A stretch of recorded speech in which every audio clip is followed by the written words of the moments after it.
Aujourd'hui, nous allons étudier le thème 3 de géographie, les espaces ruraux, multifonctionnalité ou fragmentation.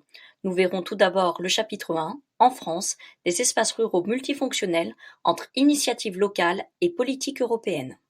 Par espaces ruraux, il faut comprendre les communes à la densité faible de moins de 300 habitants par kilomètre carré, où une place plus ou moins grande est laissée aux friches ou à la forêt.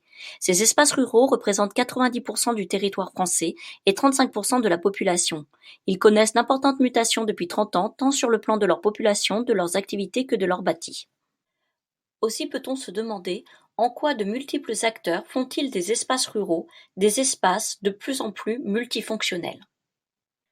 Nous verrons dans une première partie pourquoi peut-on parler d'une renaissance des espaces ruraux français, puis dans une seconde partie que ces espaces ruraux multifonctionnels font face à de nouveaux usages et de nouveaux enjeux.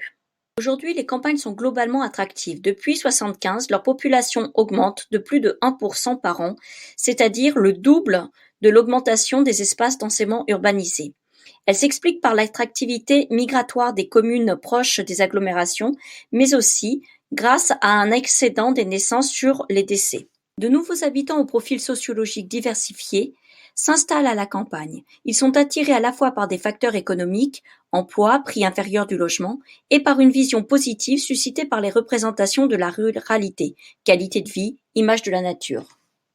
La majorité de l'espace rural est intégrée dans la société urbaine. Les échanges sont nombreux entre les cœurs des agglomérations et ces espaces, avec les mobilités quotidiennes de travail, d'accès aux services, d'usage récréatif. Dans les campagnes, les bourgs-centres et les petites villes et moyennes sont moteurs par l'offre d'emploi, de services et de commerces qu'ils proposent à leurs habitants. Globalement, les ruraux sont plus âgés, moins qualifiés, avec beaucoup d'ouvriers, d'employés, d'agriculteurs. Aujourd'hui, l'espace rural assiste à l'arrivée de nouveaux résidents en situation précaire. Toutefois, il attire aussi des catégories de population plus aisées, à la recherche d'une meilleure qualité de vie.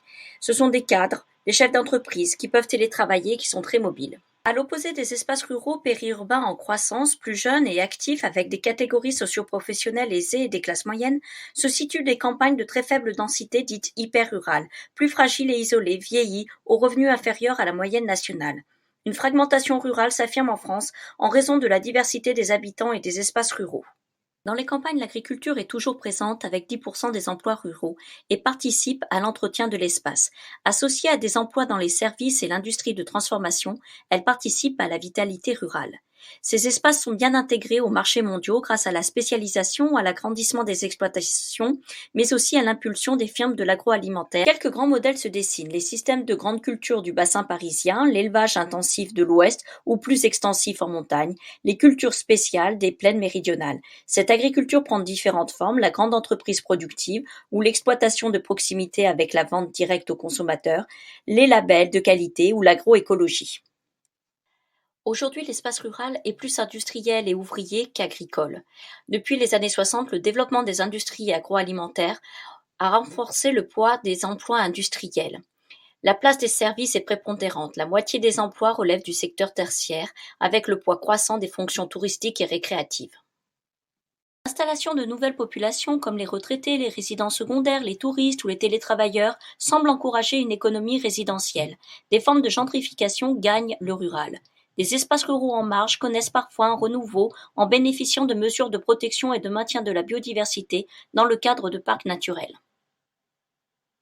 La pluralité des fonctions entraîne des concurrences pour l'espace et des conflits d'usage ou d'aménagement, mais aussi des complémentarités dans les campagnes multifonctionnelles de l'Ouest, du Nord ou des Alpes touristiques.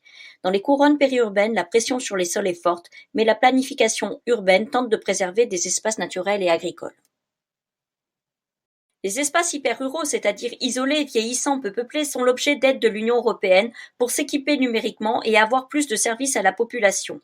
Quant aux collectivités locales, elles valorisent leurs ressources spécifiques, mais aussi leur complémentarité avec les villes en jouant sur l'attrait résidentiel. Les espaces ruraux français sont marqués par les mutations des systèmes agricoles, la pression urbaine et de nouvelles fonctionnalités, télétravail, essor résidentiel, loisirs. Certains espaces ruraux sont vieillissants, d'autres connaissent un véritable renouveau.